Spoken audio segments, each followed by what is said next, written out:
Support for the show, FYF Sports, is brought to you by Manscaped, who's the best in men's below-the-waist grooming. Manscaped offers precision-engineered tools for your family jewels. Manscaped is trusted by over 2 million men worldwide. Join the movement for all of your below-the-waist grooming needs. Get 20% off and free shipping with coupon code FYFCREW at manscaped.com. That's 20% off with free shipping at manscaped.com. Use the code FYFCREW. Your balls will thank you.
Salute, man. We're back.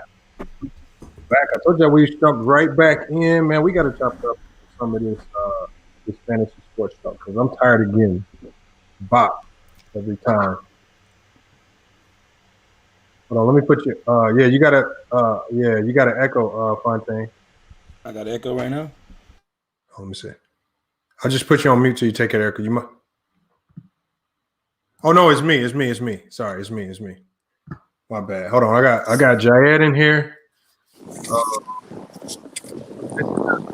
Everybody, I gotta introduce everybody to Jayed, man.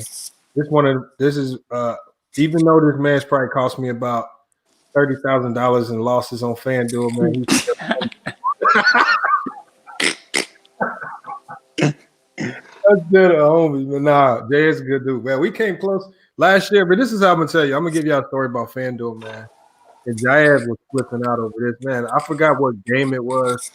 We was in first place for the 20,000, man. And all DeMar DeRozan had to do was make a free throw and end the game, man. This man, I don't know if you remember that game, Fontaine, when the Kings made a crazy comeback against the Spurs, went to overtime. No, it was Kings versus Timberwolves. Like Andrew Wiggins balled out. DeMar DeRozan, we had him in our lineup too. Oh yeah, you're right. Okay. But yeah, the Kings did some miraculous stuff, came back from 30 down in the fourth. De'Aaron Fox throws the ball off the rim, gets his rebound. The most unbelievable stuff in the world happens when you in first place on FanDuel. Hold on, you muted right now, Fontaine. I ain't getting your audio. Oh, my bad. I do remember that game, bro. I 100% remember that game. Look, I was like, what is De'Aaron Fox doing, bro? I do remember that shit. We just needed the game to stop. We needed the De'Aaron Fox to stop accumulating points for everybody else. That man did. We would have been $20,000 to the good, man. And Buddy Hield. Buddy Hield had like 20 points with like 4 minutes to go. He ends up with like 40, bro. Dude, like I said, I've been doing this shit for 7 years. So I got a million of those stories, bro. I got a story from I got a story from 2000 and 2010. I want to say when Jordan Clarkson was playing for the Lakers, where I had James Harden, and then a dude had Jordan Clarkson, and I'm thinking I'm winning 100 bands. I'm thinking, oh, it's a wrap. It's 3 minutes left in the game, bro. I got James Harden. It's a tight game. Jordan Clarkson, this is back when he was with the Lakers, running Ramshard. He got in the game, bro, with like 2 minutes left, bro, and scored like 18 fantasy points, bro. He had like 2 steals, a block. It was the day that AD scored 100 fantasy points. I don't know if y'all remember that. Oh, my God. Yeah. No, I don't. The day that AD scored 100 fantasy points, I was about to pull. I was winning 100 grand, ended up winning 20, bro. I was pissed, bro. I mean, you can't be mad at 20. Well, hold on, Jay. Do you remember, was that last year we was in first place for the 100 grand for like an hour? Yeah.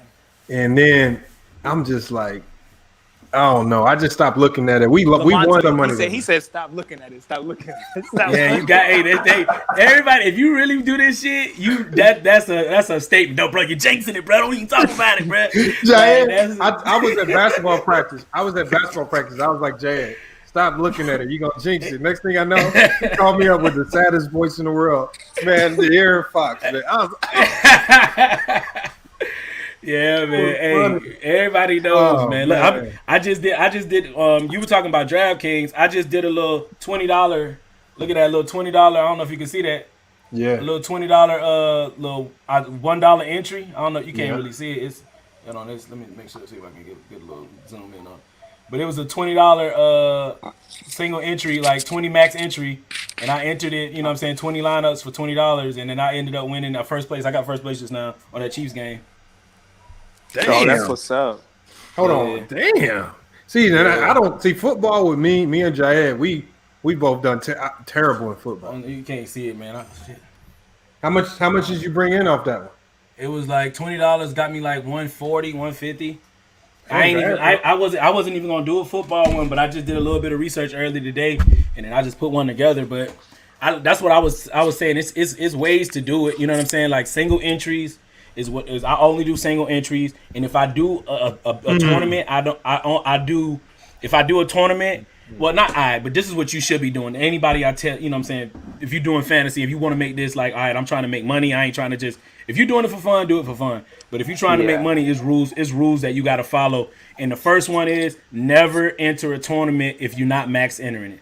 So if you, like all of those big tournaments that got 100K to first, 200, you know what I'm saying, a million to first.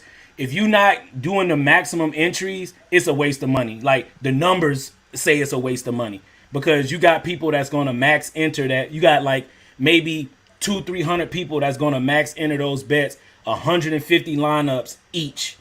So you're so far behind the 8 ball when it comes to statistically being able to win that tournament. It's got to be. It's going to be sheer luck. It's like buying a lotto ticket. It's sheer luck. So in that case, in the instance of what I just did, when I joined that $1 contest, that was 20 max entries. So you get 20 entries, but everybody else get 20 entries. So I got 20 different lineups to get first. You see what I'm saying? So that puts me at even playing field with everybody else. So like when you do that $3 entry on FanDuel, that's 150 max enter, Lamont. So like the chances you can place, you know what I'm saying, but the chances of really winning it is probably slim to none. You know what I'm saying? So you got to make sure you do stuff like that. So what I try to do is I get in tournaments that are like single entry, which means everybody just get one entry.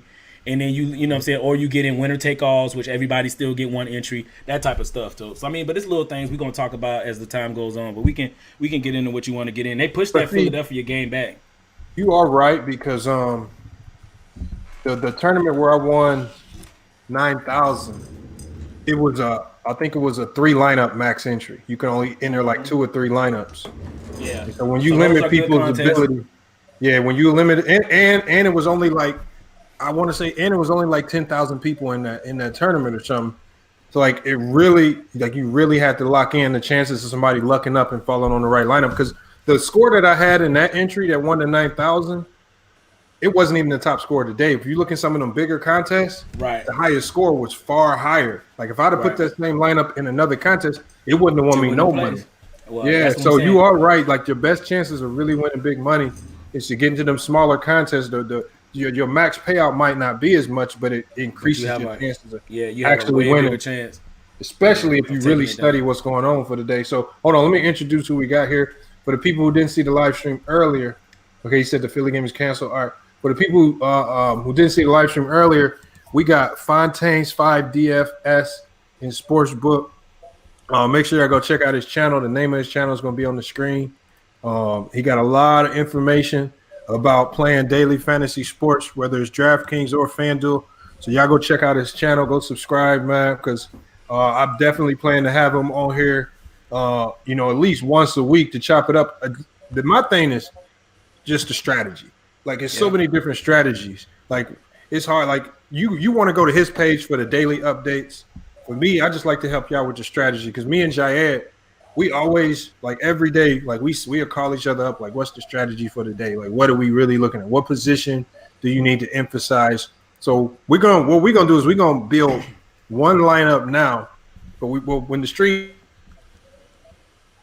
ends, we also go build 3 more because I want to see how our lineups do with your input into this, especially with FanDuel, because FanDuel is a little bit different from DraftKings. Yeah, it is. And I think we might also do a DraftKings account as well, and then take some of your advice on that as well. But today, I'm gonna share my screen here, but I'm gonna let Jayed go first because Jayed can talk you kind of through what we do when we look into build our lineups. When we looking to build our lineups, he can kind of give you and then I want you to give us your perspective on what's the first thing you look at when you start to build your lineups, especially do you look at short slate, long slate, what positions, value, how do you select value? But Jayed, go ahead and give him a breakdown of how we go, like, about selecting lineups. We haven't had too much success, but we got a strategy at least. Well, today I think because it's a short slate, I'll definitely be looking to load up the lineup with a lot of stars. So guys, and especially looking at grudge matches. So a guy like Paul George today playing against the Pacers. I mean, there's still some history there. He's still going to play good.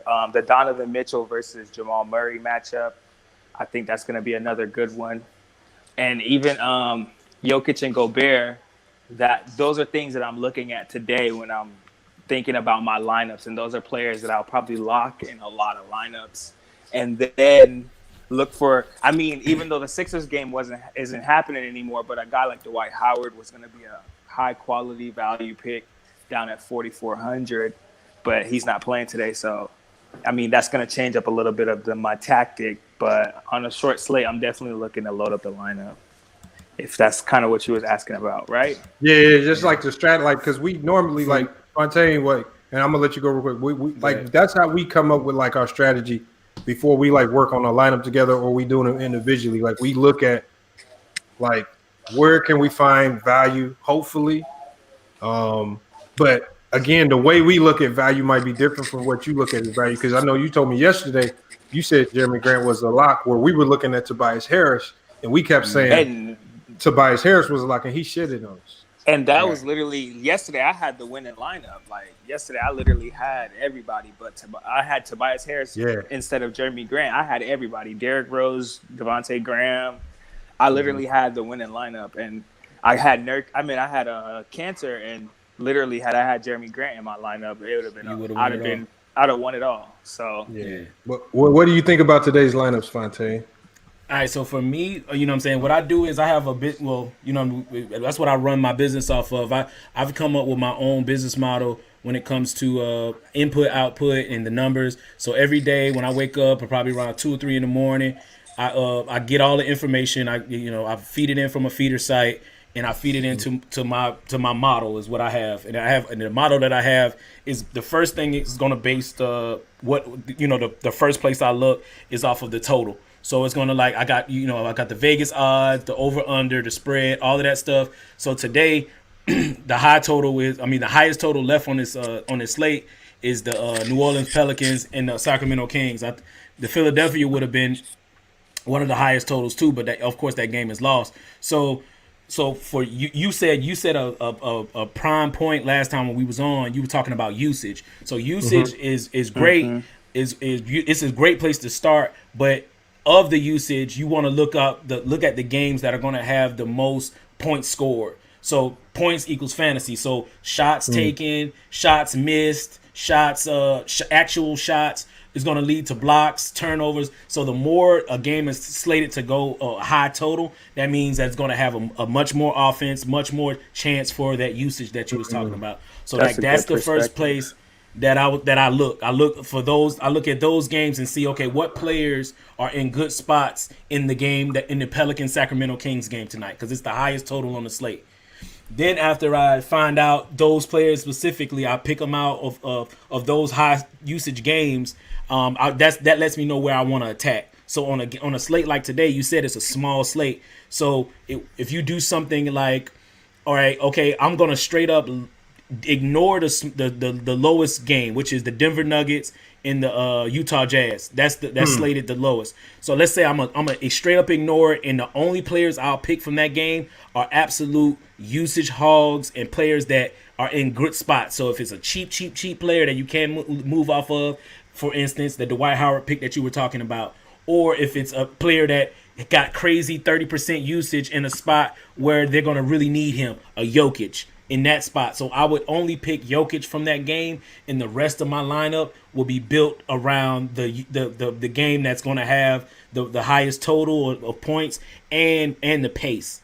So pace is another thing. Damn. So that's my second thing that you look at. You want to look at how the pace of the game is going to go, because like I said, if you can have a game that has good players like a Tobias Harris yesterday, but see, that game was a pace down game for Philly.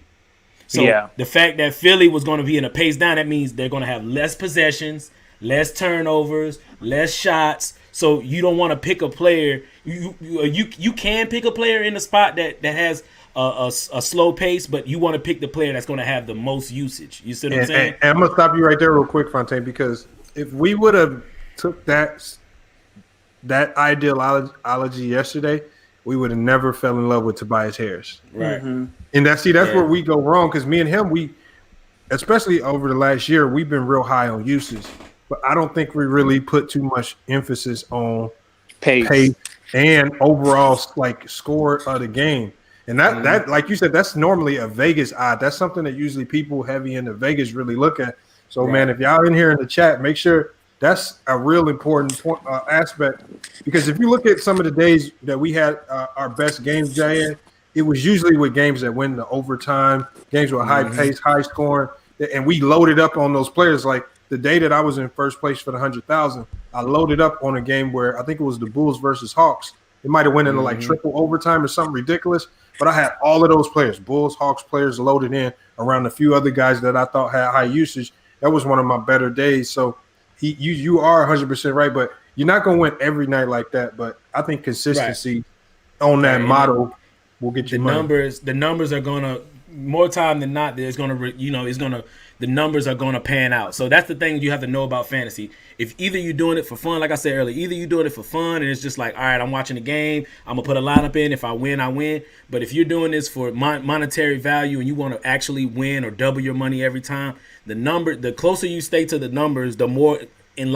times than not you're going to win. Just like Vegas. You go to the crap table, or you go to, you know what I'm saying, the blackjack table, you want to play by the rules, because if you play by the rules more times than not, you're going to win. You know what I'm saying? You can luck up and hit, you know what I mean, but going against what the rules say. But if you did that all day, every day, and you went against the rules, and you always hitting a soft, you know what I'm saying, a soft 17 or whatever you want to call it, you know, that's going to lead to you losing over the course of a time. And that's what it's about. For DFS, for me, of course, it's about the long haul.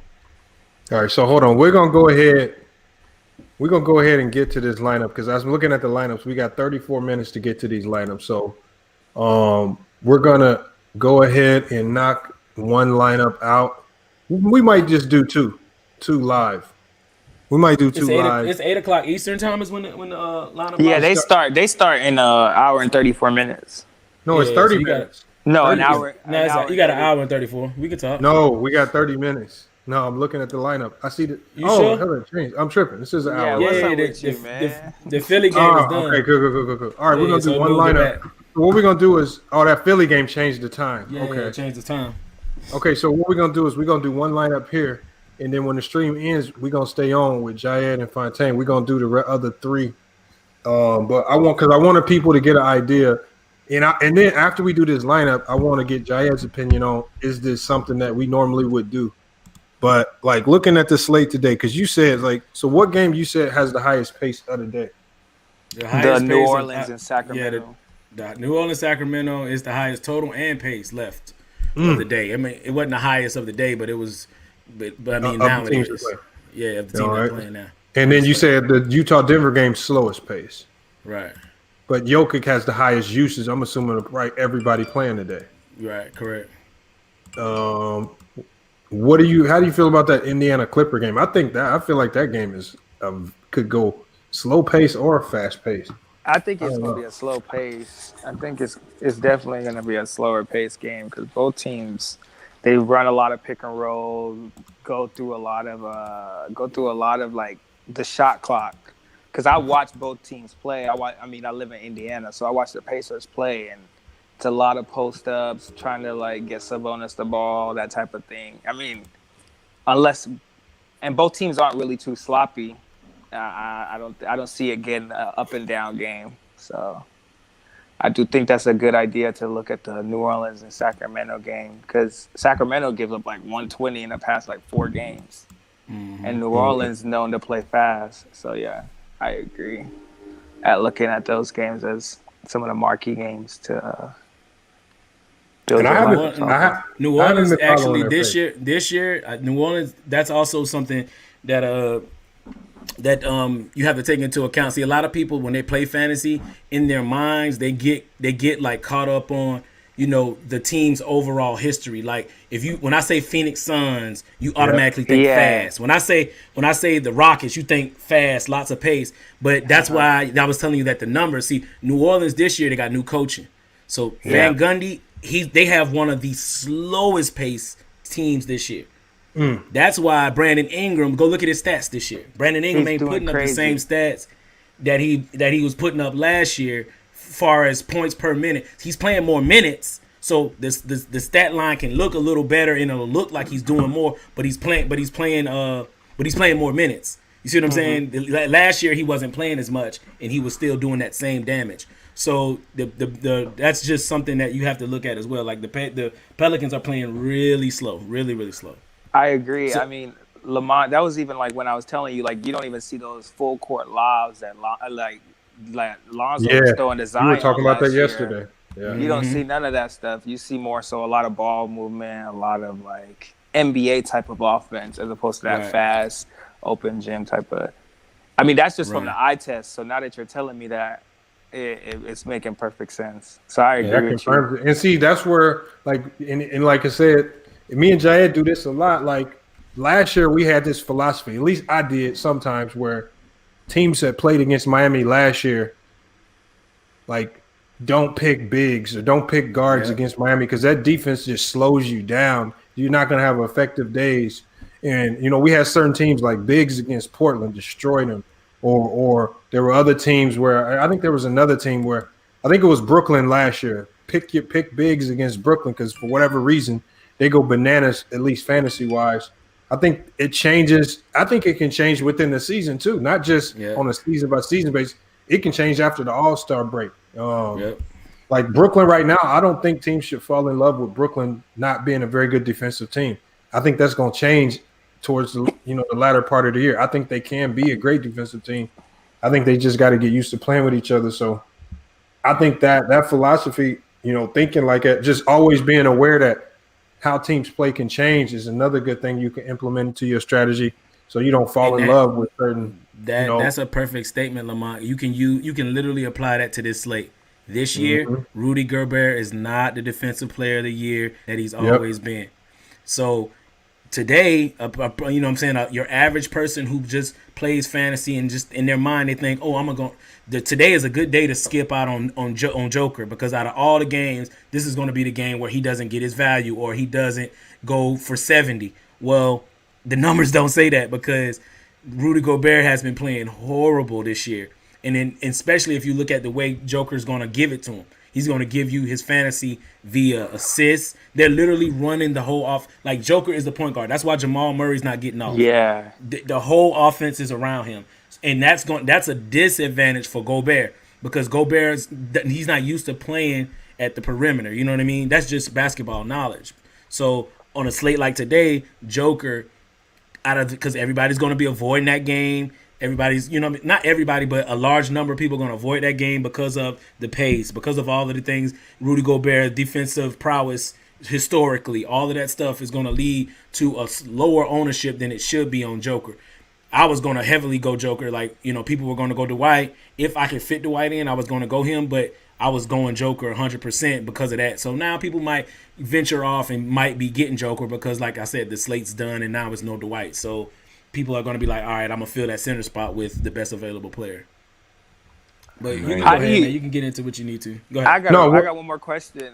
Go ahead. So how do you feel about a guy like Malcolm Brogdon who's been playing really well? And he's a lock for me. He's a lock for you. Okay. He's a lock for me, especially no Victor Oladipo, so that's a usage bump.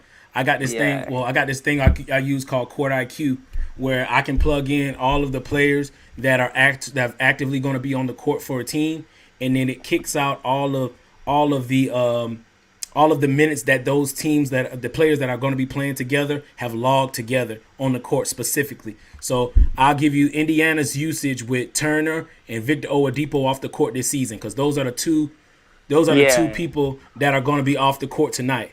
So in that scenario, Sabonis sees about a 29% usage rate. Brogdon sees about a 23% usage rate, and Doug McDermott sees a 22% usage rate. So a player like Doug McDermott on this slate, where he's probably going to start, and even better if he doesn't start.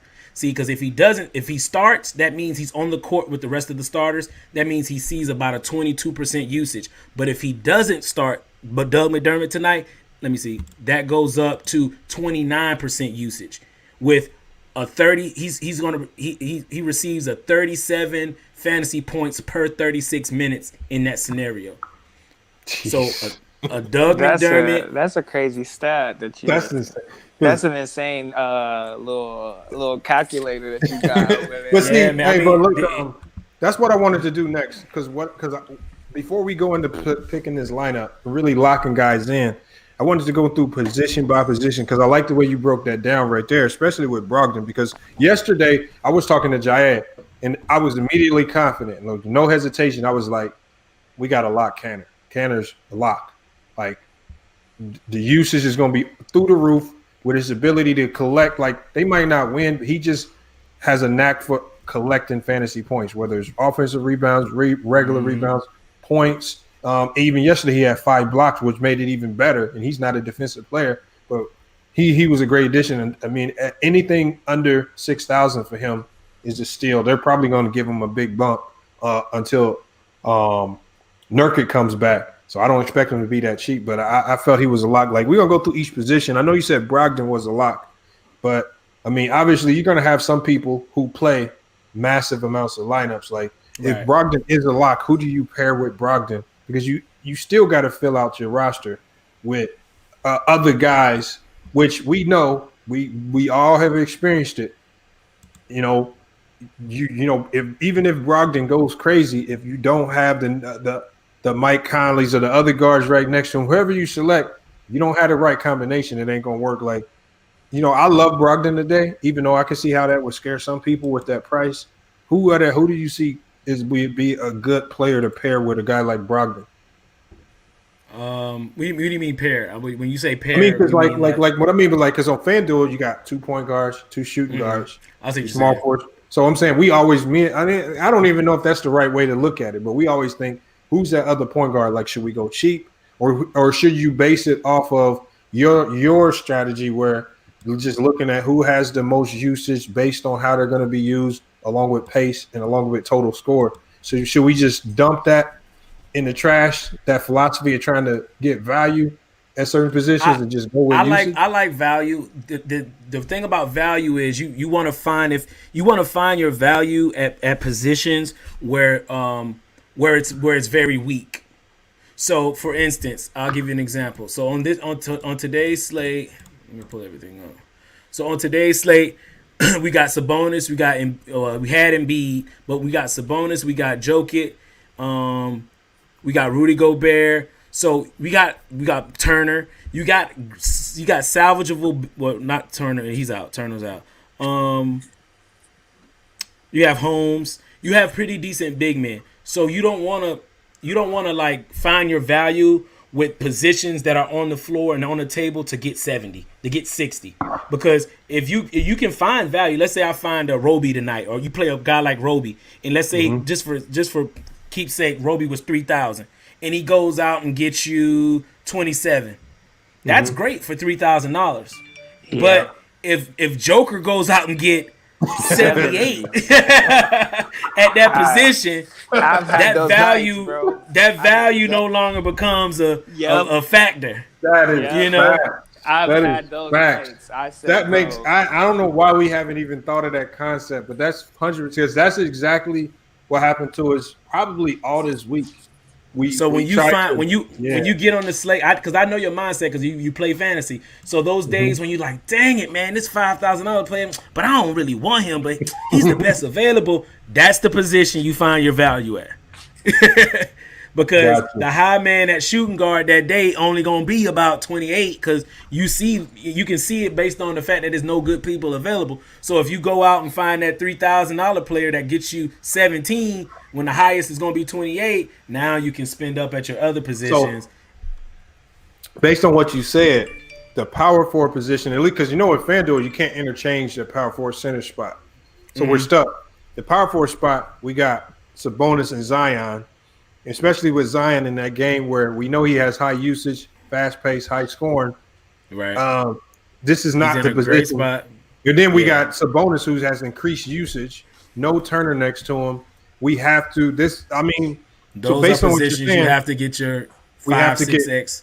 Yeah. We have to get these because their potential to go crazy is too high. Right. Okay, so I got you right there.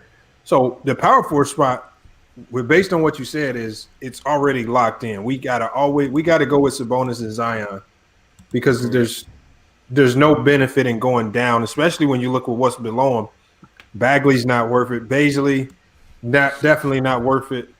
And then that game is canceled anyway. Serge Ibaka, even at 56. See, and I can see how you can get tempted to go down to Serge Ibaka. Like, I can see that. With Batum, but there's really not much there other than the top. So I like that. Hold on, what do you think? Because I think small forward. I think you got Tobias Harris there again.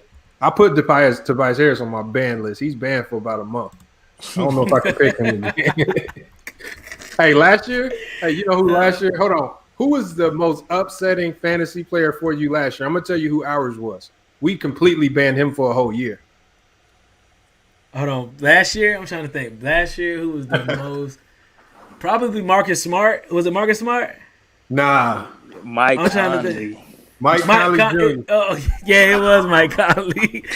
I was gonna say Marcus Smart. Then I was gonna say Aaron Gordon, because Aaron Gordon will go get you 25 in the first quarter and end the game with 30. You be pissed, bro. Yes. Pissed. Yes. But it was Mike Conley. You're right. Mike Conley. I'm talking about in lineups where our lineup was beautiful. Mike Conley would give us a hot 7 points for the whole game or something crazy. I'll be like, yeah, man. And I'm like, y'all playing a high school team. What are you doing? Oh man, hold on. We got this. This is where I think it gets tricky for us, because obviously in this lineup so far, we've spending money at power forward. We're spending money at the point guard, and this is where you got to start thinking value. Obviously, so it's going to suffer somewhere else. Based on what you said, Brandon Ingram would be a solid pick today. We can probably fit him into this lineup, but then everything else has to be really calculated, because you really got to start thinking heavy value. But the good thing is that it's a short slate, so you can do that today with the short slate. You can go with the heavy hitters and surround them with more value type guys. Because there's less of a chance for people to luck up as opposed to having a big slate and put some of those random guys in who might go crazy, like an Isaiah Joe, who did it to us earlier this week. How would you go about this small forward position if you were building on this lineup right here? If you look at what we have, we got 5,600 a player left. We got 3 players in. Malcolm Brogdon, Sabonis, and Zion, how would you go about attacking the small forward position if this was your lineup? Well, we already said it. So we talking about a game that has a high total, one of the highest totals on the slate, and just me and my mind about fantasy, because like I said, you play it every day, it becomes like muscle memory. You know what I mean? You just remember things, and just my biggest lock on the year has been Harrison Barnes minutes. Harrison Barnes has been on the court playing about 39 minutes a game, like every game. And if you're on the court and you have the talent that a Harrison Barnes have, then he's gonna always definitely get his value, but always have that potential to blow. And it looks like on today's slate he's only owned 15%, which on a 3-game slate, 15% is like having a player that's 3% on a 10-game slate. So he automatically sticks out to me, Harrison Barnes. Like, he just pops off the page. That's who I would, especially in that price range that you said 5,600. He's 5,800, and I just, he's literally gonna pop to me. Harrison Barnes. I never would have picked him either. I don't think I would have. Go ahead. No, I'm just saying, like, he's a player because of how he did his last year. Because Harrison Barnes was one of those guys last year that just was such a disappointment. I think at least my feelings about him carried over onto this year. Even when I saw him doing well, playing high minutes, I never trusted it because of his letdown last year. Over the last 2 years, actually. This year, I haven't seen him perform this consistently in a while. I like that pick because it fits with the money that we have available. It doesn't really affect it. And we getting a guy in a game, like you said, high scoring, high pace, and he has all the minutes in the world for the usage. Right. Perfect pick right there. I like the Harrison Barnes pick. Isaiah Green, I'm going to drop the link, but we're going to get through these fantasy picks first because we got the special guest on. We got Fontaines 5s, DFS, and Sportsbook. Make sure y'all go check out his channel, man. This man won a lot of money on fantasy sports, man. And as y'all could just listen, y'all can tell he knows a lot too, because me and Jay have been doing this for like the last 2-3 years. And some of the stuff he's saying is just kind of blowing my mind because we never even thought to look at some of the stuff like this. Yeah. So even if you think you know it all and you've been playing and you've been won, it's always something that you can kind of pick up on and learn from to enhance your chances of winning. And like he did, making a career out of it.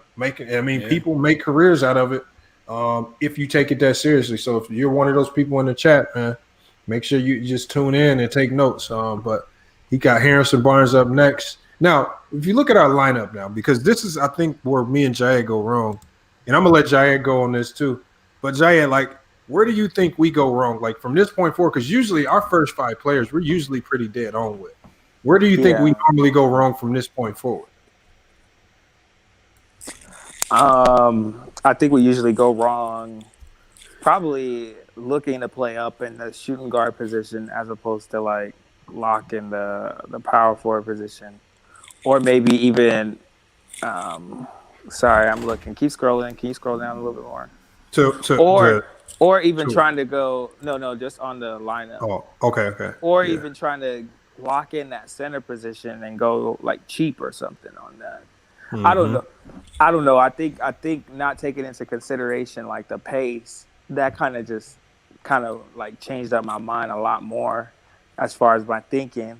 But I think we would probably just be looking to lock in a center that we think will play well, or we've seen play well. At least I would be.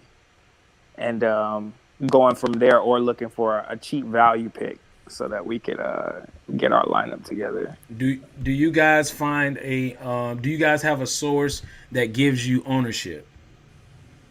Yeah, but see, on FanDuel doesn't show ownership till they go live, but we don't have a source for ownership, no. All right, so that's gonna, if you want to be an effective fantasy player, the next thing you're gonna want to do is find a source. And there's a few, there's a few that are out there that gives you the ownership. I mean, they're anywhere from $80 a month, $25 a month, and that's where I come in. Like, for your average player, I know that there are people out there that don't want to pay that. They just so they can have the insight of knowing some ownership. That's what I do at Fontaines 5. Like, I am that's my slogan is we do the research, you win the cash. And I pay probably $600-700 in subscriptions a month to be able to have all of these tools, to be able to give you a cheat sheet. Like what I do is I break down all of those plays that we're talking about. You know how like you have for today. I'll give you an example. Let me just make it real time for you. I'll go to my website.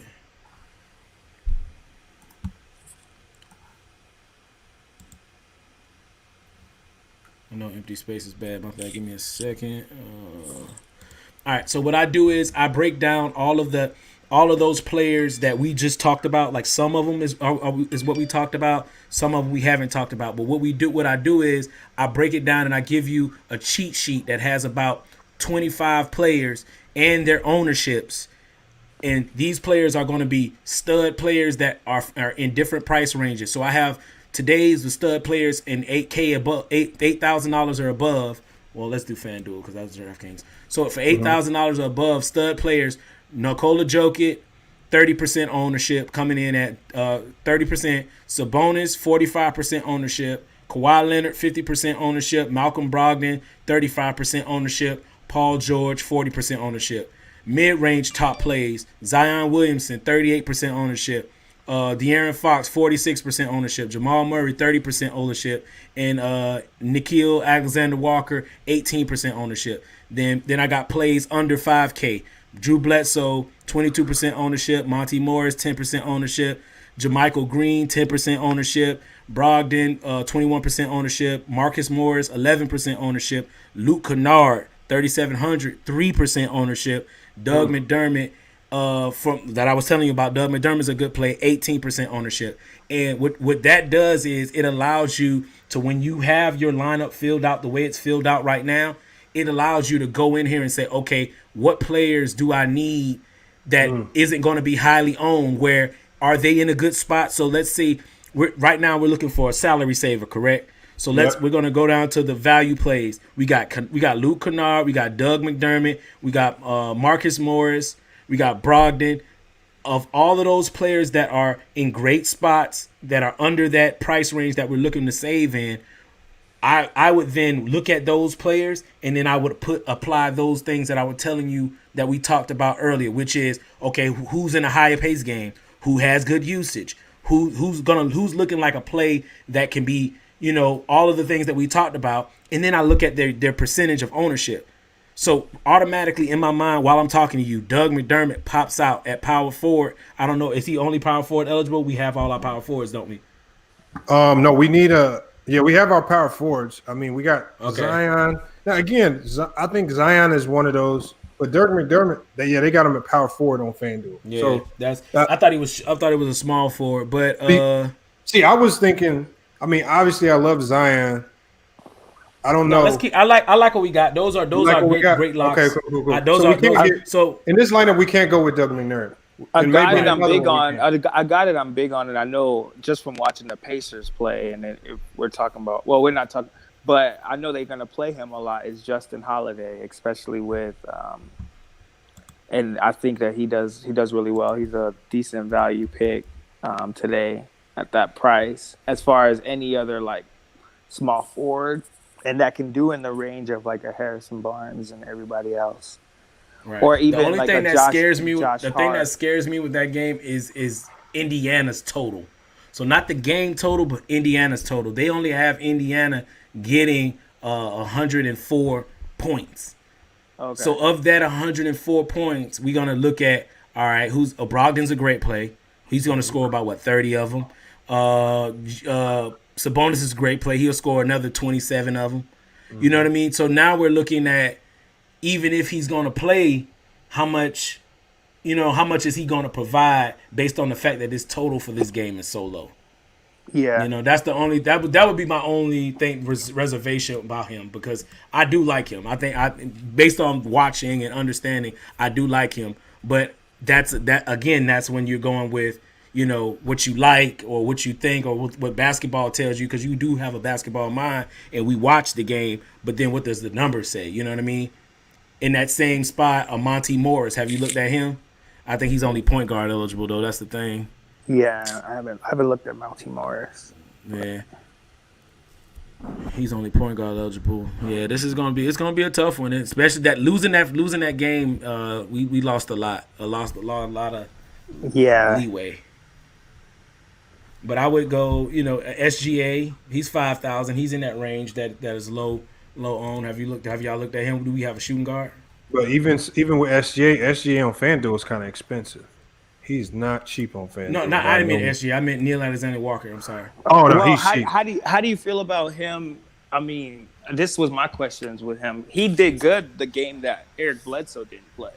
But Eric Bledsoe's going to play, and that's going to take away from usage. Brandon Ingram has the ball in his hands a lot. So when I'm thinking about that, I mean, I don't know what your numbers are saying, but my logic from thinking about that is then like I don't know. Unless the game is probably a blowout, then I don't know if he's gonna really produce. I think that was they probably placed him higher to kind of like get a lot of people to go towards him as opposed to a guy like Eric Bledsoe who's below him. Another thing that I like as well that a lot of people don't do. So have you ever like been playing and like late you be on a player and they was supposed to be starting and then they'll say, oh, this player is not starting. Like, so right now they have Neil Alexander Walker slated as a starter, but when they put the starting lineup out, Bledsoe might be the starter. Most people would see that as a hindrance to Neil Alexander Walker. Yeah, but it's not, because now he goes back to that 30% usage with the second team. So a $5,000 Walker that's going to get 30% usage for about 24 minutes. I'll tell you what he's putting out per 36. Let's see. It's probably pretty high. Yeah, it's probably high, especially with Lonzo out. Yeah. And then with what he did 2 games ago, I think it was like I said, he's at 30%. He's at 30.8% usage with 39.9 points per 36 minutes. So if let's say he plays 24 minutes, at 25 he still gets you 27 fantasy points. Which for 5,000, and we've got all of our heavy hitters. That solidifies him as an okay start, as a on a short slate. All right, so I like that pick. Hold on, Jayat, what's that noise? What are you doing? I don't know. I was just sitting down. Mm-hmm. Hey, y'all, Jayat has a very controlling girlfriend, so apologize if she's LOL. She's African, so she's be on top of his head every time he's doing something. Like Nigerian? No, don't listen to him, man. He just be talking, man. Oh man, I'm about to say, is she Igbo or no? Was it Igbo or what's the other one? God dang it, those Nigerian girls are crazy, man. Ube. Oh my God. No, she's not, man. Don't listen to him. He just needed something to laugh. I used to live in DC, boy. Them Nigerian girls. Hell, boy. Man. All right, so hold on. So far we got we need 3 players. We need a point guard, shooting guard, small forward. Like you said, we got to look for those value plays. And I'm glad because me and Jay, I told Jayat this yesterday. I said something about it's better if certain guys are starting, and you came with the opposite. With certain guys, it's a good thing if they're not starting. So I think. Again, that's why I brought you in here because, again, we haven't had success and we be thinking we be having the master formula. And you come in here telling us the opposite of everything we've been thinking. So that's why we got him in here. Make sure, again, y'all go subscribe to Fontaines 5 DFS Sportsbook. Man, this is who you want to check in for your daily sports. Again, we like to talk strategy over here at FYF Sportsman, but if you want them cheat sheets and daily notes, man, you got to go over there and go work with him. And again, he has his website. I'm going to be putting all of that in the description of the video later. So if you are watching the stream after the live stream ends and you want his info, just check the description of the video, man. You'll be able to get his website and a link to his channel down there. And like I said, I on my channel, I drop anywhere from on football, anywhere from 3 to 5, on basketball, anywhere from 3 to 5 picks a day that are going to be solid picks where you can create your lineup around. You can use my cheat sheets, use everything like that to start to build your lineup. And like I said, I pay over $500 a month in subscriptions for all of this information that I give to you guys. And you know what I mean? All I do is, I give most of it away for free, but I do have a paid subscription for $19.99 a month, and on my website that's going to give you full lineups. Give you, like, if you're looking for full lineups, if you're looking for, all I want to do is, go to my website, click it, and put in the lineup. That's a service that I offer as well. So yeah, just check me out, man. Appreciate it. Yeah, I'm gonna definitely make sure that information is accessible. And we probably gonna have you on more. Like I said, I talked with you before, man. We gotta, especially with Bees, because Bees has some information with regards to another side of betting that I haven't really dived into a lot, the sportsbook side, because I know FanDuel has the sportsbook. You were talking about different type of betting as well, where you're betting on like certain over-unders. I want to dive into that as well. Dude, and then also, it's so easy. It's ridiculous. It's like they have every game basically. They don't give you every single bet. Like, you can't make your own bets. They have really good bets, but most of it's like you get 2 out of 3 right, or you get 2 out of 2 right. You can double and triple your money on just like based off of like research and stuff that And sometimes they post stuff like late. Like, let's say a player gets scratched late, but the bet's already up for like LeBron. Will LeBron score 25 fantasy points today? And then, news comes out that AD is going to be out. When I hear news, the first thing I do is run to that site, because it takes them about 10, 20 minutes to update and switch out things. In that little bit of time, I'm already, okay, LeBron going to score 25. Of course he's going over 25 with no AD. You see what I'm saying? So it's like stuff like that. And I have a Discord that I run that once you become a member on my website, I send you the Discord link automatically, and all I do is pump out information, bets like that all day to the Discord for people to go in and make their own bets and make hella money, man. It's been fun. It's definitely been fun. I mean, you got the fact. Like I said, he dropping that information. Make sure y'all take notes. And again, I'm gonna put all his information in the description of the video. And if you haven't done so already, go subscribe to his channel. Hit that notification bell, because that's the only way you stay up to date with all the information. So we got 3 more spots to fill out, man. I want you, because this is where I just want to kind of hear what Jaya has to say. I want to hear what his next pick would actually be, because this is how we like to go back and forth picking spots. Jaya, I'm gonna let you pick the next spot. Where would you go? And then Fontaine, I would like, after you hear what he says, do you like it? Let him know, do you not like it, and what would you do in his situation? Jaya, what's your next pick? What's the balance? I can't really see it. We got here, I'll zoom in on it. Hold on. I'll zoom. No, in. you're good. You're good. I can see it now. It's 5,700 a player, because the Alexander Walker saved us a little money. Yeah. We got a PG, a shooting guard, and a small forward that we need. And again, it's a short slate. So that actually, me and you do good on short slates.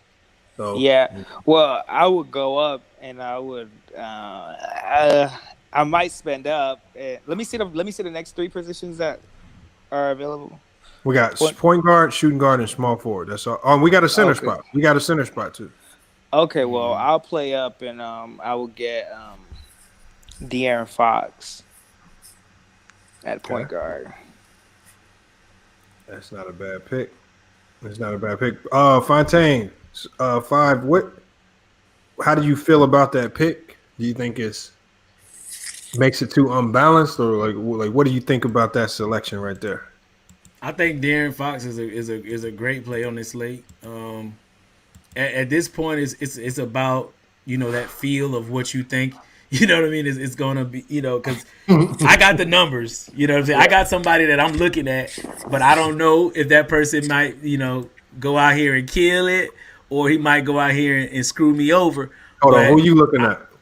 I'm looking at Iman Sumner. Edmund Sumner. Oh, I would literally be like, hey, I'm gonna be honest. If Jayed would have said that name, like, this is where we get into arguments. I'd have been like, hell no. Okay. Here's a question for you. Okay, so with TJ McConnell coming back, that like literally kind of messes up Edmund Sumner's playing time.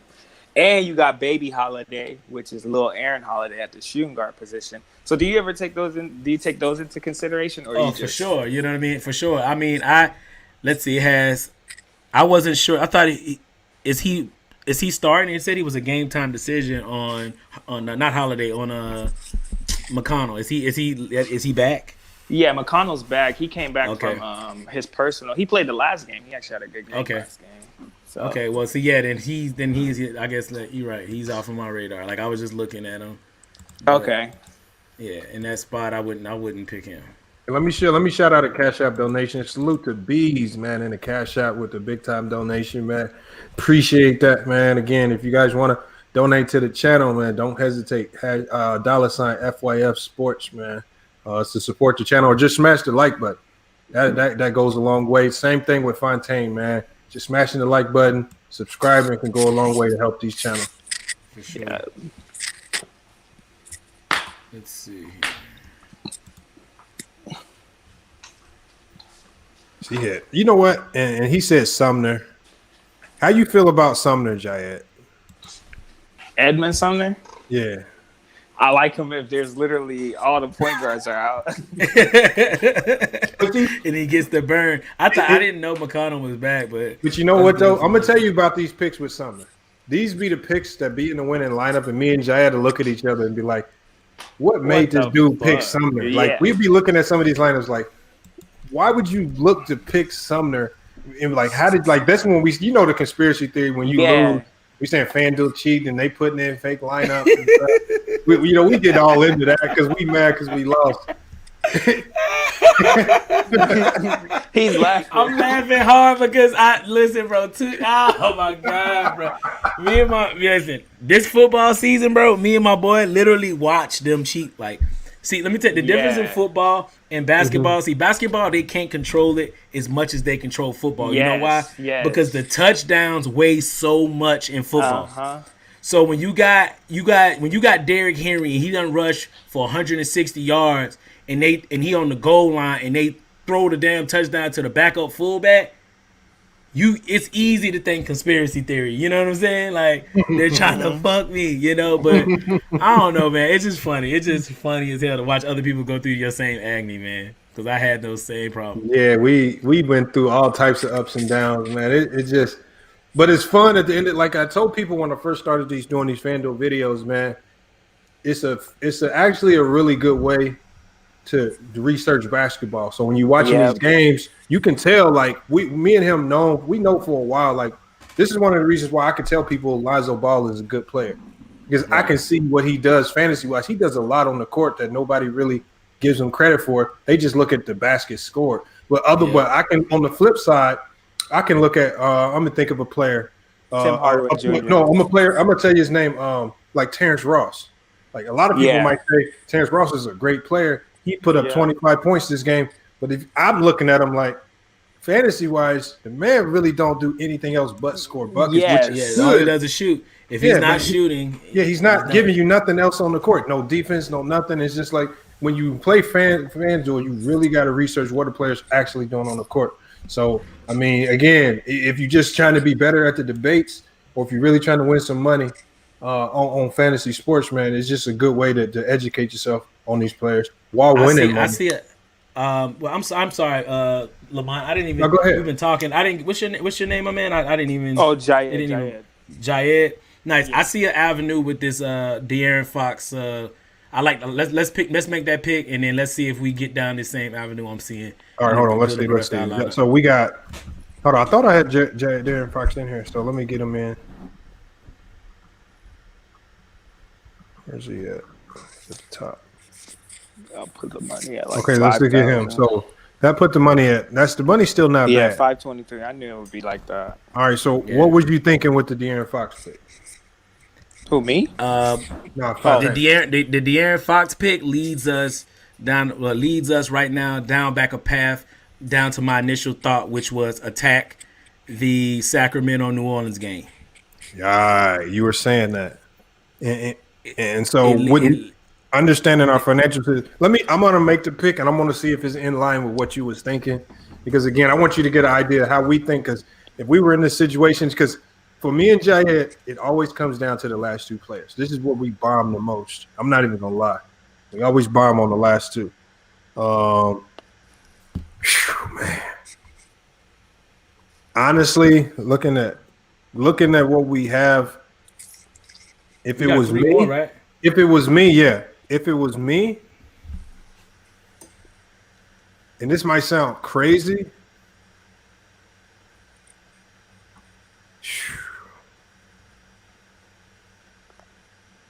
I would say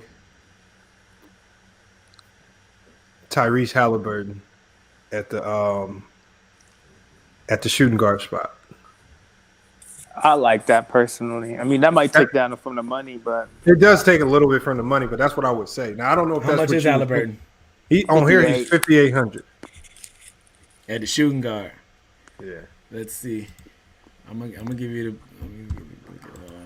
I believe that his numbers are pretty good per minute.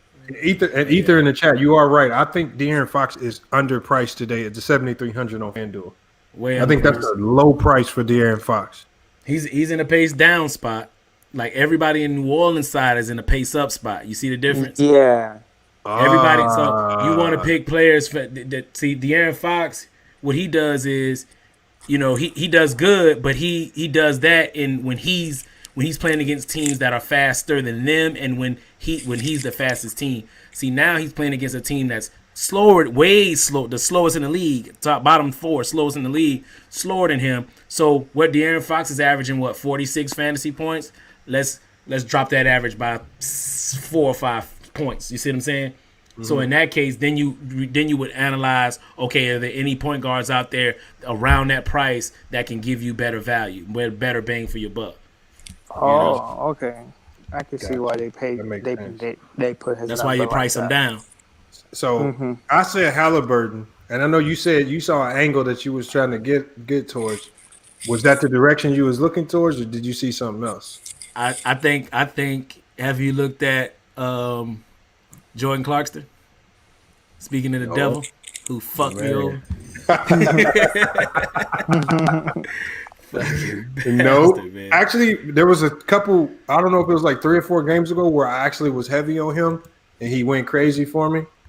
But other than that, he's not a player that I just naturally just go say I need Jordan Clarkson in my lineup. I'll give you a rundown of why Jordan Clarkson over Halliburton. 1 second. All right.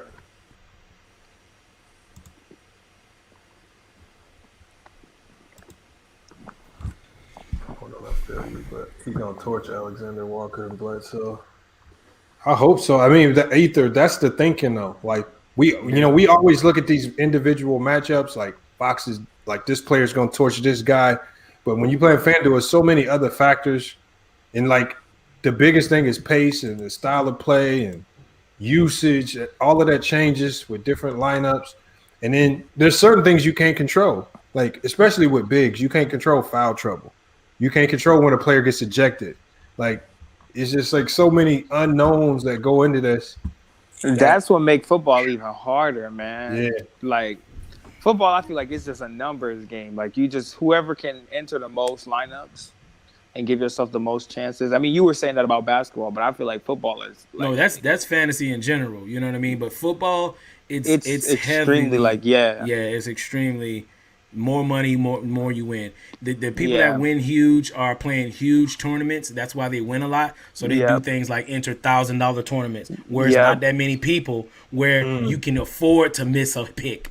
So if you're in a $1,000 tournament where 25,000 goes to first, how many people is that? That's only 250 people. Yeah. So you can afford to miss on 2 or 3 picks, and still you only playing against 250 people. So you got to come in the top 20%. What's that? You got to come top 60 out of 250. That's not, you know what I mean? That's much better. That's not hard to turn your $1,000 into a minimum 1,700, maximum 25,000. You see what I'm saying? Yeah. Those are the people that hit. So I mean, I used to bet like that heavily, but like I said, I transitioned, and now all I do is on basketball I probably bet something like $250 a day, and on football I bet something like $600-700 a Sunday. Keeping it normal. Damn, you said 6 damn. Jay, I mean, but for football, you think about it though. You're not betting every day. Yeah, you got a whole week. versus get what you're basketball. saying. You know, basketball. This is my. I'll give you my game plan. It's no secret. I get in $100 single entry. I get in a $40 single entry. I get in a $12 single entry.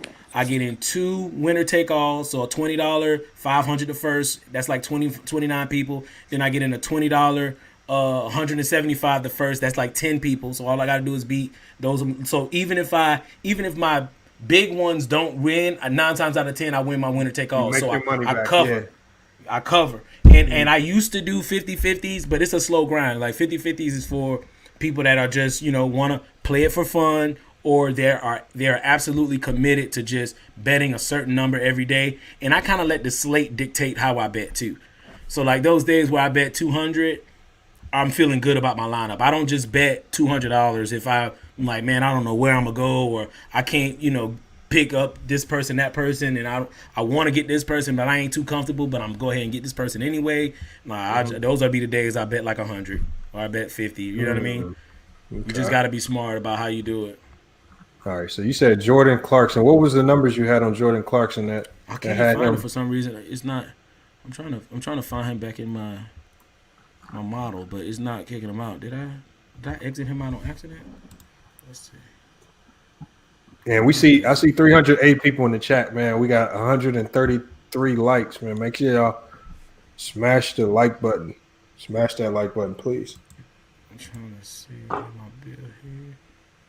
A guy I think we have not talked about, I mean, even though he's been struggling this year and he's kind of fucked me a little bit, is Buddy Hield. I don't know. I be getting good feelings about him, but he's definitely been on the struggling end of things. And I feel like we haven't talked about him. Buddy Hield, he popped for me a little bit. I can't find fucking Jordan Clarkson. Oh, there we go. For some reason, he was exited out of. Let's see. Yeah, so I have him. My projection model has him at 29 minutes today, 28 fantasy points, and 28% ownership. So let's see what Halliburton was at. Yeah, Halliburton's at 28 minutes today, 26 fantasy points at 10% ownership. So by that case, I would like if we just doing it point for fantasy point, projected ownership with a ceiling for him were about 37 and a ceiling of Clarkson about 41. So Clarkson is the safer play, but Halliburton is the more tournament I want to win play, coming in at 10% ownership. Because guess what? This game could blow out. Let's see. And that's Halliburton's minutes if it does. And exactly. And if it blows out, Halliburton sees a little extra time. But Jordan Clarkson does too, not gonna lie. Because they run him in blowouts as well. So, but that game is not slated to blow out. Let's see, it's only a 1 point total on that game. Both games aren't slated to blow out, but it could, Okay, so I would go in that case. What you would do is you would go with the player that has the higher pace and the higher total. You know what I'm saying? So and then also the percentage as far as the ownership. Yeah, ownership. Yeah. Okay, so Halliburton wins out over Clarkson if you go with that model, correct? Now, if you're picking another way, what other model or what other scenario would convince you to go with Jordan Clarkson in that situation? Is it a different type of game style? Like if you're going head to head, or in like a smaller group tournament, like with 10 people or 20 people? So which one would you go with? I'm sorry. No, go ahead. All right, so head to heads, you always want to go with the lower owned player if you're picking in between two players, because that means 9 times out of 10 the guy you're playing against is not going to have the guy you're picking, because he's a lower owned guy. Also, if you're playing in double ups or 50-50, so those contests where I bet $25, I win 50, you always go with the high owned player, because if the high owned player is owned by everybody, he can't hurt you. So in those situations, like a situation like right now, you know how we was picking between Halliburton and Jordan Clarkson, but Jordan Clarkson is 30% owned, Halliburton is 10% owned. In a cash game, which is like a double up, a 50-50, where you only going to double your money, you always go with the higher owned player, because you want to mitigate your chances of actually being hurt. Because if Jordan Clarkson goes out and scores 20 points today or 15 points today, it's not going to hurt you as bad if Halliburton goes out and scores 15 points today because you're in the smaller percent that has Halliburton. Got you. That's why ownership matters. You know? And you know what? And I've always known that ownership matters. I just didn't know there were ways you can go out there to find out ownership before you make your picks. I think that would have helped 100%. me and Jayed a lot. That would have helped us out a lot. Hold on. 1 second. All right, hold on. We're going to go to – so now we down to $49.50 a player with 2 positions left, small forward, center.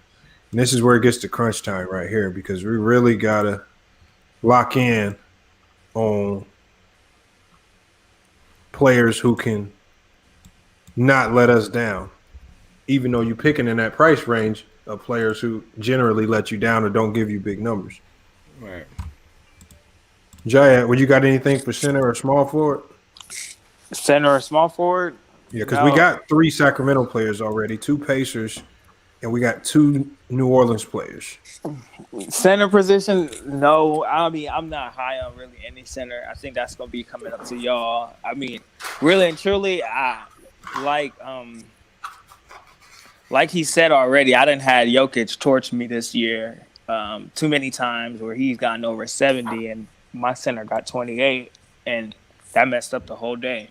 So I'm not high on any center, really and truly. Besides the good one. I like that philosophy because if we go with Fontaines' philosophy, he's going to get picked. Jokic is going to get picked in a lot of lineups. And if he doesn't pan out and have one of those massive, massive games, and especially in a game where I think he said the pace is going to be much slower, then we could potentially strike gold by going away from Jokic, even though he said he's high on Jokic. But I think I can see a slim scenario where, obviously in this lineup, we have to go away from Jokic. I just don't know who we would go to other than maybe like a Rashawn Holmes. He's really the only one that I trust. Or Steven Adams. How many do we have a player? We got $49.50 a player remaining. All right. So this is why, and when we were back at the fork in the road with Fox, I chose to go opposite of Fox because the optimal when you put Fox in when we were at that point where we had Fox, if you put Fox in and then you the optimal lineup that is kicking out would be about a 287 score, which is an average. So you can say that would be let's say that was a FanDuel lineup that scores 315. That's what that optimal lineup. Now, if you choose to go down at instead, let's say you didn't go De'Aaron Fox in that situation. So now I'm back. I take De'Aaron Fox out, and I'm back to Brogdon, a blank space, Walker, Halliburton, Barnes, blank space, Zion, Sabonis, and a blank space at center. Then the optimal lineup is kicking out around 294, 95, and that's more so in line with scoring a 340 to 335 type night. So on a short slate, those are on a short slate that's you gonna win it all. And the reason I say that is because what that allows is it allows you not to have to go in that $3,000 bargain bin searching. You can go with a Jamal Murray instead of your De'Aaron Fox, which isn't too much of a salary save. You know what I'm saying? Let's say you're banking on what you do is you play the numbers. So you bank on if you're gonna fade Joker, if you're fading Joker, who then gets off? Correct. You know, so then you say, okay, I'm gonna go instead of Joker, I'm gonna go Jamal Murray at my guard. This is just how I'm over here cooking and thinking. Then like I said, that also leads me back down a path for that New Orleans game for the people that's in a pace up spot. So Steven Adams is in a pace up spot. So Steven Adams is 5,800, but he's playing against the second fastest team in the league. So how much is Steven Adams averaging on the year? Let's see. Let's go back. Let's see. He's averaging.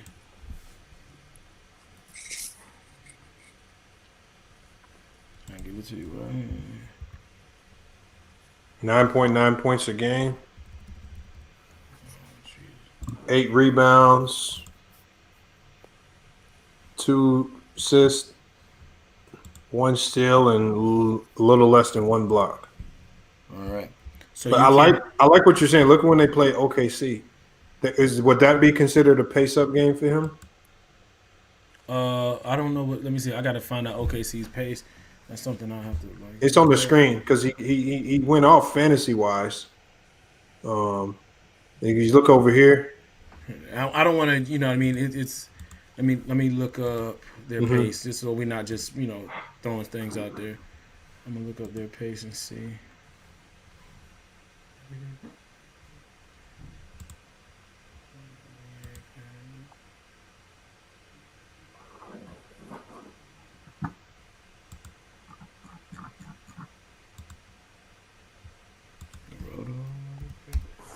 Somebody just said Whiteside is out today. Who's out? Whiteside. He doesn't really play that much anyway. Yeah, he doesn't play. He don't play. But what that does is that solidifies more minutes for Rashad Holmes. Yep. In the same game that we were just talking about. So let's say if Rashawn Holmes receive let's say he's averaging 28 minutes. Yeah, that may go up to that may go up to 32, 33 minutes tonight. Yeah. He plays a little more. Then Rashad Holmes becomes a good play, but he's also in a pace down spot, but he still is a good play at that price. Let's see. What am I looking for right now? I'm looking for the pace. You're talking about Steven Adams. I don't want to give you. I don't want to because you want to compare, but you don't. I don't want to just throw something out there that I'm not sure of. I know it's definitely a pace up. Or let's just go on the premises of it is a pace up spot. OKC is playing faster than New Orleans this year because New Orleans is literally at the bottom. Yeah. Okay. So like you were saying, you saw them in a pace up spot already this year where he did well. So Steven Adams would be a good center spot that we can save down at, and it's a part of that game that we're trying to attack. Mm-hmm. But see, that's the crazy thing. But both players are Steven Adams and Rashad Holmes. But Rashad Holmes is the pace down spot. Remember? Oh yeah, that's right. Pace down. That would be pace down for him. So yeah, he would be pace down. So Adams will get the more benefit out of it. Yeah, Adams will be the beneficiary of the two. Got you.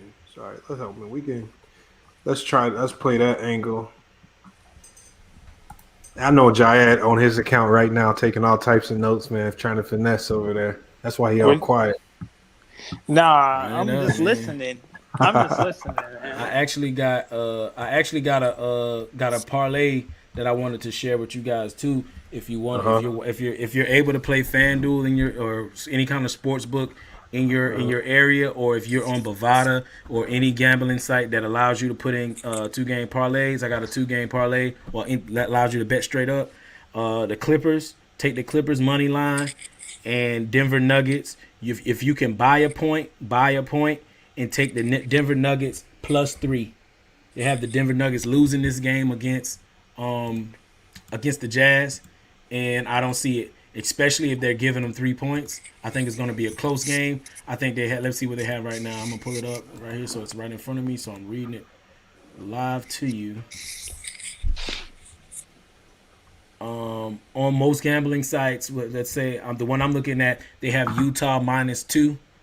So if you're given -1.5, I'm sorry. So if you're given if you can take the Denver Nuggets, if you can buy a point and then take the Denver Nuggets +3 along with the Clippers winning, and a $30 bet will win you $35. So you turn $30 into $65 if you make that bet.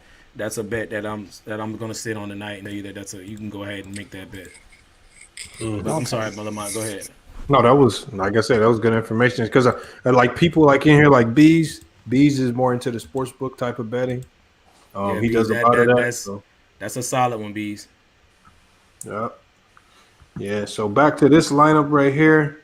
I went ahead and put Steven Adams in. So we got Steven Adams, Zion, Sabonis. We got Harrison Barnes, Halliburton, Nico Alexander Walker. I faded. I took out Fox, and we still got Brogdon. So that leaves us with 2 spots at point guard and small forward, which I even think we still might be able to get Fox in this lineup, but we would really be putting a value play at small forward. Yeah. I mean, let's get these 2 picks in because we got 40 minutes and I gotta go ahead and I gotta get to wrapping up this show so we can knock out these other 3 lineups. But yeah, let's get these last 2 picks in. Jaya, what are you thinking? Like, what are you thinking for this last 2 picks though? I like what he said about Murray. Yeah, I mean, I was high on Murray today. I mentioned that. I just, maybe it's just my basketball intuition, but that's really why I was high on Murray, and the fact that his calculator is kind of what he said. Jokic, if he does his normal stat, if he does an average or below par stat line, then somebody has to pick up the pace, and it would have to be Murray, especially with Michael Porter Jr. out. And if you're looking at if you want a narrative, you can go with Murray hasn't been himself this year. The last time we saw him dropping 50-point games was against this Utah team in the bubble. That's a narrative. That's what Jaya told me. That's what I said. I said, it's almost kind of like a grudge match from last year. Writes itself. Yeah, and I like that because they were really going the back and forth at it. They may try to reinvigorate that head to head. So I don't mind that. Let's see where it puts us. That's actually not too bad. I thought it'd put us worse off than that. 4,400 for a small forward, but now it's going to be dependent on what's available at that price. The 2 that I like is Josh Hart and Justin Holiday. I was just about to say it takes us right back to our narrative, which I'm good on, which is you got a New Orleans Hornet player that's a good, productive player who people are kind of down on, won't be too highly owned, who is in the pace up spot. And he's one of the best rebounding guards. I think he is top 2 and top 5 in the league. I thought he was averaging like almost 10 rebounds a game off the bench. That was weird. Yeah, it was something. He's definitely high in rebounding guard, and with you saying the pace is up, that type of thing. I'm cool on that. He leads it out of all shooting or out of all small forwards. Yeah, he's first. He's 8 first rebounds a game. So that's solid. All right, so we got. Josh Hart fits right in. It's right there for us to take. But is there any other considerations? Obviously, I just said Justin Holiday, but like he said, I'm gonna take his expertise on it. He has the time machine, the cruncher, the number cruncher. Hey, let me ask you a question, Fontaine. This is just I'm just trying to do revisionist history. I'm just messing with Jayed a little too.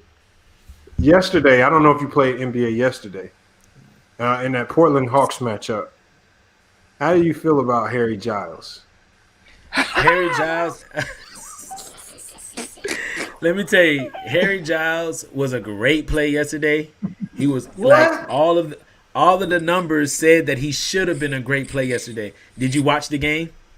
Yeah, I watched it. So if you if you watch the game, this is when you get conspiratorial. So he gets in the game, plays 2 minutes, gets 2 fantasy points. The coach takes him out immediately. Just takes him out. No apparent reason, not in foul trouble, nothing. They don't have a second center.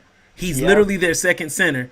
So then they take him out and run Cantor the rest of the game. If you want to be conspiratorial, Harry Giles was on par to win whoever had him the money. He was going to win. He was going to win it all for whoever had him. Thank you. They didn't give him the burn yesterday. They didn't give him the burn.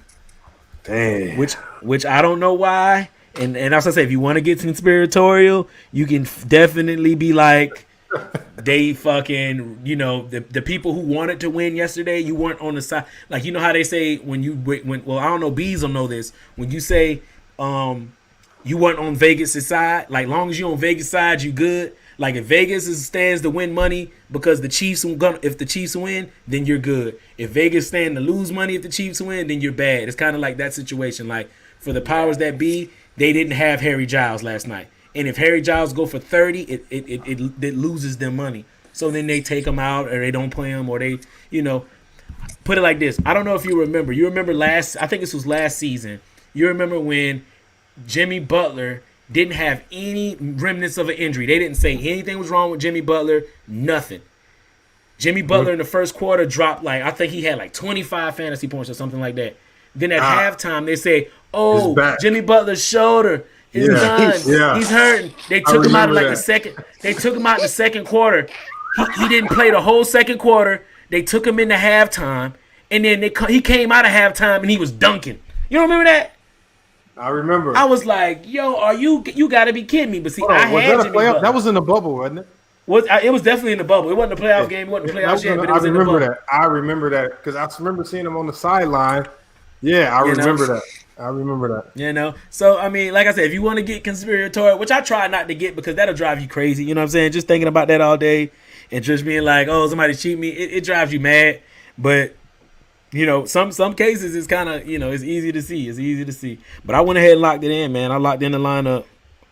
All right. Hey, man, this is our lineup, man. Hopefully, we'll let y'all know how it does tomorrow. We got Malcolm Brogdon, Jamal Murray, Alexander Walker, Nika Alexander Walker, Halliburton, Harrison Barnes, Josh Hart, Sabonis, Zion Williams, and Steven Adams. And the best part about it is even if it don't win, I could be happy with this lineup. I really don't have no regrets with anybody in here. Exactly. And if you feel that way, goes out and perform, they should get you. You should break even. The only thing I would say is to this lineup is it's a good one and I like it. I'm gonna go with it, but I am going to put in this same lineup and instead of Halliburton, I'll put in Buddy Hield. That's a good switch. Because if he gets hot, then Halliburton's not going to play heavy minutes. Exactly. So then that way you pay the narrative, and that's why I do 2 single entries. I do a $40 single entry, and I do a $12 single entry, so I can have days on when I have a day like today where I have 1 or 2 players that I'm not too sure on that I would switch to one or the other. I can do them both. Okay. I think I might try that. I think I might do that, and then we got 2 other lineups that we can do. I think I'm gonna put Jokic in those 2 lineups. Yep. See, with your strategy, I think I'm gonna implement what you were saying because we're gonna work on it because we only got 20 more minutes to work on these probably. So as soon as we get off work, me and Jag gonna knock those lineups out, man. Hey, but Fontaine, you can put the link to your channel in the chat.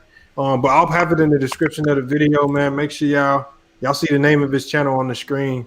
Definitely. Just make sure I'm trying to get to 1,000 subs, man. I really appreciate you guys. Like I said, I drop videos every single day when it comes to basketball, giving you 3 to 5 plays where you can build your lineup around for free. Don't ask for anything, no donations, no nothing. I just drop the videos, so I'd appreciate the follow. Just on my way to 1,000 subs, man.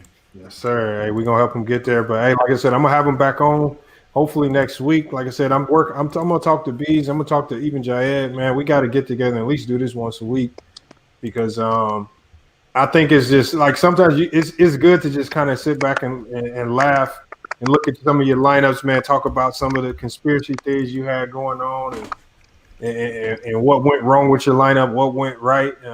We can do that all day. Talk about picks you might have hit on, like I did with Canner. I can be proud of that, even though it didn't pan out too much for me. But that's what we can get on. But hey, Jaed, you got anything for him on the way out? I know you. If y'all all know who Jaed is. He's the other guy in my logo, and y'all can. He's here now. Y'all can ask him why he's not on the show, if y'all want to. But Jaed, that's him right there. Yeah, look at him getting all quiet. Look, he's quiet now. I'm not quiet, man. I'm not quiet. No, I don't have nothing else to say. I really like the lineup. I think the lineup is really good. I think I'm really liking what Fontaine said about. That was one of my tactics yesterday because I was definitely sold on Devontae Graham. Well, not Devontae Graham, but I was definitely sold on Derrick Rose and my lineup, and I just made a few changes on them, and I kind of kept the format very similar, and I just implemented 1 or 2 players. And the one player that I wasn't big on was Jeremy Grant. Well, I was big on him, but I feel like Tobias Harris was a better pick at his price. So I'm cool with today's lineup. I think it's really good, And then as far as the show go, I'm down for whenever. Lamont never sends me. Hold on, what'd you say, Jay? Hold on, let's hear it. Let's hear it. I'm down for whenever, man. I'm here all the time. You are? Yeah, man. You know we've up. been doing the show for 6 months, Jay. I know. Oh, I'll cap it on the live, man. all right, man. Hey, we're gonna go ahead and end the show, man. Hour and a half show, man. Thanks for everybody jumping in. We're gonna do more of these fantasy sports shows, and again, we definitely gonna be bringing. Even next time, we're probably gonna bring B's on because again, he has a lot of stuff with regards to the Vegas sports books and those types of bets. We may dive into some of the football matchups for next weekend too. So be watching the community post. Again, because I really want to do something weekly with these guys. And then make sure you check the description of the video for all of Fontaines channel information. Let's help this guy get to 1,000 subscribers, man.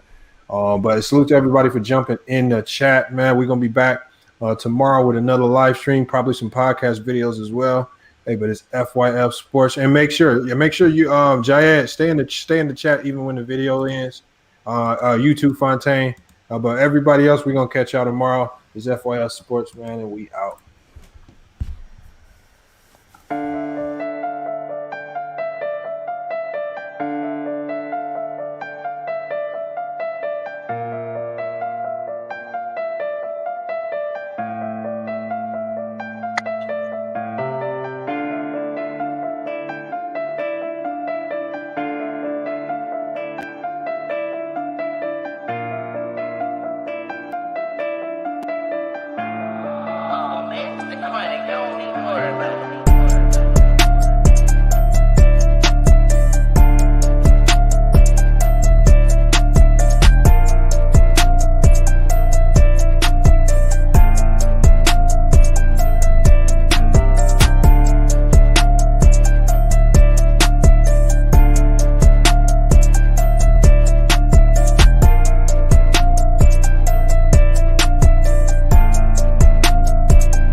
DJProductMix.com